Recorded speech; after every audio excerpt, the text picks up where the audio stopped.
បើម្ចាស់ថ្លៃចេញពួកយើងក៏ចេញទៅដែរបើអ្នកសងបំណុលគេពួកយើងក៏សងបំណុលគេដែរតែបើអ្នករត់គេចយើងមានជ័យជំនះពួកយើងនឹងសប្បាយចិត្តណាស់ល្អអញ្ចឹងពួកឯងមកតាមយើងមកពលវិចារចប់ភ្លាមស្ត្រីម្នាក់នោះក៏ដើរទៅកាត់ឆ្នាំងខ្ទះដូចមុនធ្វើឲ្យត្រីធ្លាក់ចូលទៅក្នុងភ្លើងឆេះខ្លោចអស់រួចនាងក៏ចេញទៅតាមជញ្ជាំងរោងដែលរបើកនោះរួចជញ្ជាំងនោះក៏បិទជិតវិញ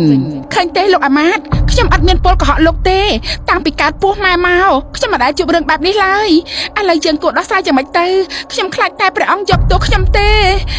រឿងនេះពិតជាចម្លែកមែនយើងមិនអាចលាក់បាំងរឿងនេះបានឡើយត្រូវតែយករឿងនេះទៅទូលព្រះអង្គតាមការពិតថាម៉េចលោកនិយាយថាពេលយកត្រី4ពណ៌នោះទៅធ្វើជាកិរិយាស្ងោយឲ្យយើងកើតមានហេតុចម្លែកអញ្ចឹងហ៎ក៏ណាថ្លៃវិសេសទូបង្គំបានឃើញផ្ទាល់នឹងភ្នែកដំបូងឡើយក្រោយពីកើតហេតុការបែបនេះនាងចុងភៅទេវតាបានយករឿងនេះមកប្រាប់ទូបង្គំឲ្យដឹងតែទូបង្គំមិនជឿទេដោយសារតែខ្លាចព្រះអង្គយកទោសទូបង្គំក៏រិះរកមធ្យោបាយពិសោធន៍រឿងនេះម្ដងទៀតដោយឲ្យតានេសាទនោះទៅរកត្រីនោះមកធ្វើជាកិរិយាស្ងោយថ្វាយព្រះអង្គស្រាប់តែហេតុការកើតឡើងដូចមុនដោយដែលនាងចុងភៅទេវតាបាននិយាយពិតមែនព្រះអង្គខ្ញុំម្ចាស់សូមស្បត់យកព្រះធ្វើជាសាក្សីខ្ញុំម្ចាស់មិនមុសាទេព្រះអង្គពេលដែលខ្ញុំម្ចាស់បំពងត្រីទាំង4000នោះឆ្អិនបានមួយចំហៀងខ្ញុំម្ចាស់ក៏ទៅប្រែស្រាប់តែរងជញ្ជាំងក្រយ៉ាស្ងោយរំជួយញាប់ញ័រប្រេះរបាក់រហែកជញ្ជាំងមកលេចចេញនារីម្នាក់មានរូបសម្រស់ស្រស់ឆាតឆាយណាស់កាន់ចង្កឹះត្រាំងមួយគូមកកោសសួរត្រីនោះដោយពាក្យដែលលោកមហាមាតបានទូលព្រះអង្គមុននេះបន្ទាប់មកនាងក៏ផ្កាប់ខ្ទះត្រីនោះទៅលើភ្លើងធ្វើឲ្យឆេះរលខ្លោចអស់តែខ្ញុំម្ចាស់ផិតភ័យយករឿងនេះមកពិគ្រោះជាមួយលោកមហាមាតហើយក៏សម្រេចយកការពិតមកទូលថ្វាយព្រះអង្គតែម្ដងក្រាបទូលចម្លែកណាស់យើងមិនដែលធ្លាប់ឮសំឡេងនេះពីមុនមកសោះឥឡូវយើងចង់ឃើញរឿងនេះផ្ទាល់នឹងភ្នែកលោកឆាប់ទៅហៅតានេសាទនោះឲ្យមកជួបយើងឥឡូវនេះក៏ណាថ្លៃវិសេសសូមក្រាបថ្វាយបង្គំព្រះអង្គល្អហើយតានេសាទយើងចង់សួរតាថាតើតាទៅនេសាទត្រី4ពណ៌នោះនៅឯណាដែលយកមកថ្វាយយើងកាលពីម្សិលមិញនេះ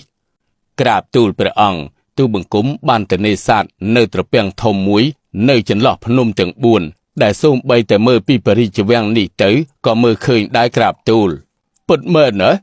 យើងមិនដែលចាប់អារម្មណ៍ទាល់តែសោះថានៅចន្លោះភ្នំទាំង4នោះមានត្រពាំងត្រី4ពណ៌ចម្លែកបែបនេះឥឡូវតានិយាយប្រាប់យើងឲ្យត្រង់មកមើលតើធ្វើយ៉ាងម៉េចបានជាតាស្គាល់ត្រពាំងធំនោះក្រាបទូលព្រះអង្គទូបង្គំមិនលាក់បាំងទេពី3ថ្ងៃមុនទូបង្គំទៅនេសាទដោយធម្មតាតែចៃដន្យទូបង្គំបងសំណាញ់បានខ្លងស្ពាន់មួយក៏បើកគម្របនោះមើល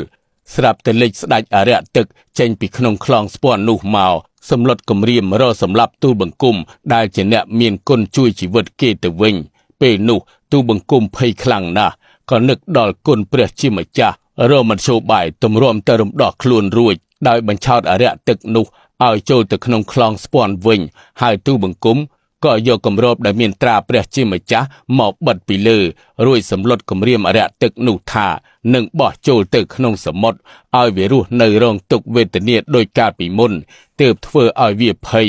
វាកំបោទូបង្គំព្រមទាំងស្បត់សច្ចាថាលែងគិតចង់ប្រហារទូបង្គំទៀតហើយនឹងសូមឲ្យទូបង្គំដោះលែងវាឲ្យមានសេរីភាពវិញដោយសេចក្តីអាណិតព្រោះវាអំបរទូបង្គំខ្លាំងពេកទូបង្គំក៏យល់ព្រមដោះលែងអរិយទឹកហើយវាក៏បាននាំទូបង្គំឲ្យតែស្គាល់ត្រពាំងធំនោះដែលមានត្រី4ពណ៌ដោយដែលយកមកថ្វាយព្រះអង្គនេះឯងក្រាបទូលស្ដាប់តាឯងនិយាយទៅ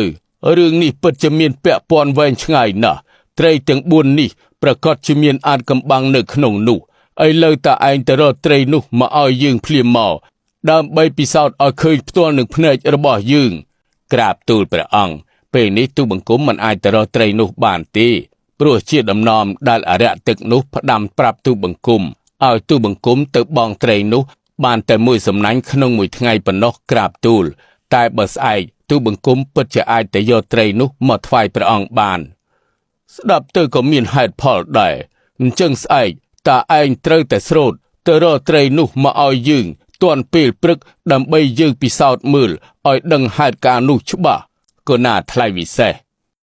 លោកមហាមាត្រនាងចុងភៅទេវតាថ្ងៃស្អែកត្រៀមរៀបចំការពិសោធន៍នេះឲ្យយើងស្ដាប់បានទេទទួលព្រះរាជបញ្ជាក្រាបទូលព្រះអង្គរឿងនេះនៅមានឈុតឆាកពិសេសដែលនិទានទៅធ្វើឲ្យពីរោះក្រៃលែងតែពេលនេះភ្លឺទៅហើយខ្ញុំម្ចាស់សូមអនុញ្ញាតស្លេះរឿងនេះតែត្រឹមប៉ុណ្ណេះសិនដល់ពេលរាត្រីនេះខ្ញុំម្ចាស់នឹងមកនិទានរឿងថ្វាយព្រះអង្គទ្រង់ស្ដាប់ទៀតអូមិនអីទេយើងក៏ដល់ពេលថ្វាយបង្គំព្រះដែរនាងត្រឡប់ទៅវិញសម្រាប់ចុះកុំទាន់ខំប្រឹងធ្វើការពេកក្រែងលោកនាងឈឺទៀតណាព្រះអង្គពេលនេះខ្ញុំម្ចាស់មិនអីទេតែខ្ញុំម្ចាស់ព្រួយបារម្ភពីសុខភាពព្រះអង្គទៅវិញទេព្រោះមើលទៅព្រះអង្គទ្រង់ប្រឈួនហើយចំពោះយើងកុំអារម្មណ៍អីយើងនឹងឲ្យរាជពេទ្យមកពិនិត្យមើលសុខភាពរបស់យើងឥឡូវនេះចំណែកឌីណាសាទថ្ងៃនេះយើងចេញរាជបញ្ជាឲ្យជួយមើលថែសេរសាទបងស្រីនាងហាមមិនឲ្យធ្វើការធ្ងន់ទេបើល្មើសរាជបញ្ជាយើងនឹងដាក់ទោសនាងព្រះពរខ្ញុំម្ចាស់ទទួលរាជបញ្ជាព្រះអង្គ